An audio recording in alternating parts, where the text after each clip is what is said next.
की टीम में क्या आपको पॉजिटिविटी नजर आ रही है, नेगेटिविटी नजर आ रही है कि फखर जवान जैसा प्लेयर है, बाबर को और आगा को जो है वो सेफ करने के लिए, कैमोफ्लाज करने के लिए नंबर 5 पे इसको खेलना पड़ रहा है, ये पॉजिटिविटी है या ये भी नेगेटिविटी है? देखें, ये तो बहुत ही बायस बायस डिसीजन मेकिंग है। अब मुझे नहीं पता कि क्या चल रहा है अंदर, कोच की क्या मेंटालिटी है। जब कोच साहब आए थे तो मुझे ऐसा लगा था कि he is one of the best coaches, और जब मैंने आहिस्ता आहिस्ता उनकी चीजें देखी हैं तो मुझे समझ में नहीं आ रहा कि स्ट्रेटेजी क्या है।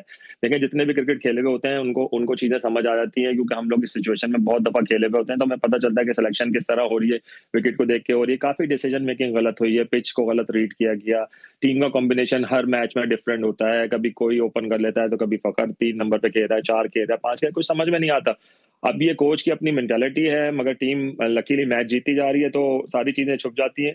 मगर इस टीम को सेटल करना पड़ेगा। देखें, टॉप 5 T20 में इंपॉर्टेंट होता है, उनको पता होना चाहिए उनके रोल का कि मैं इस नंबर पे खेलूंगा, ताकि वो उसके हिसाब से अपना माइंड सेट बना के खेलें।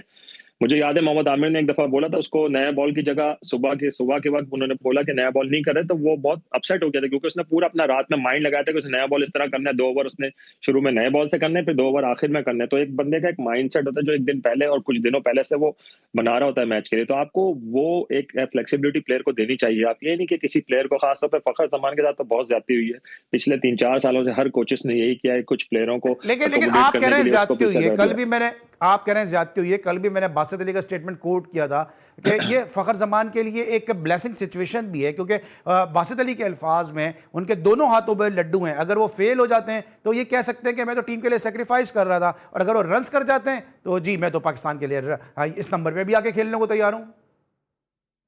देखें, ये तो नेगेटिव मेंटालिटी है ना। ये नेगेटिव मेंटालिटी आप अपने आप को बैक करने के लिए खेल, जब आप इस लेवल की क्रिकेट खेल रहे होते हो तो आपसे एक्सपेक्टेशन परफॉर्मेंस की ही होती है। आप 3 नंबर पे खेलो, 4 नंबर पे खेलो, 5 नंबर पे खेलो, आपके पास एक्सक्यूजेस नहीं होनी चाहिए कि यार हाँ मेरा तो ये नंबर नहीं था। अगर आपका ये नंबर नहीं था तो आप उस पर खेलने से मना कर दो। अगर आपके पास इतने गट्स हैं तो आप मना कर दो कि मैं इस नंबर पे नहीं खेल सकता, मुझे ओपन खिलाओ।